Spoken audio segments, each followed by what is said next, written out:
Hi, this is Unit 5 of Secondary Math 2 Semester 2, Properties of Circles. Now this is a relatively large unit. Last couple we've had kind of small ones, but this is a pretty big unit. There's a lot that we're going to cover in here about circles.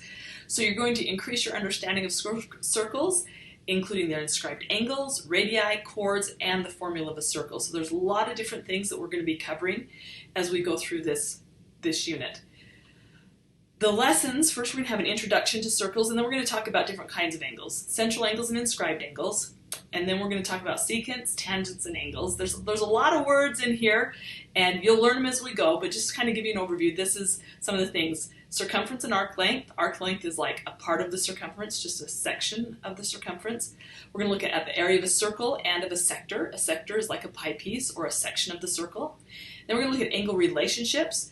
There is a performance task on how to construct a circle. There won't be any quiz on that, but you will be able to work through that. And then we'll look about the equation of a circle. This is a GVC unit. So the GVC is you can identify and describe relationships among inscribed angles, radii, and chords. So at the end of several of the lessons, there will be a Google form that you need to fill out to tell us how you're doing on this lesson and how the GVC is.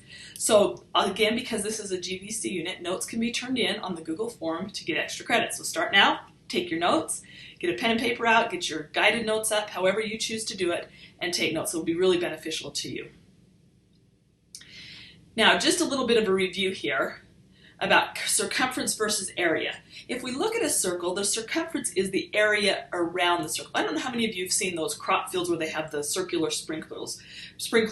And if you're looking from a plane, you can see all these different circles on the ground. Well, if you're thinking of that, the circumference is how much fence you need to go around that circle.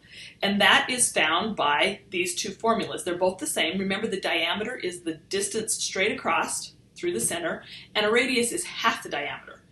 So in the circumference is equal to pi times the diameter. If you only know the radius, the diameter is twice the radius, so 2 pi times the radius. Those are the same things. They're going to give you the same thing. Pi is an estimate is 3.14. If you push the pi button on your calculator, it's going to do the full pi and it'll round differently. So make sure in your assignments you look and know if it's asking you to press pi button or to round using the approximation 3.14. So be careful of that.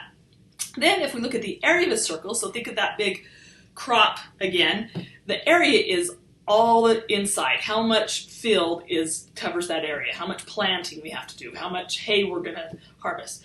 So that's all of that inside, and that is area is equal to pi times the radius squared. So remember that halfway point. So again, if you have only the diameter, you have to figure that out by taking half the diameter first, finding the radius, and then doing pi r squared.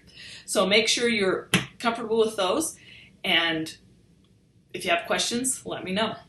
So the key word for this unit is circle. So go back to your assignment in Edgenuity, answer those two questions in the submission box, type those in, and we can get going on circles.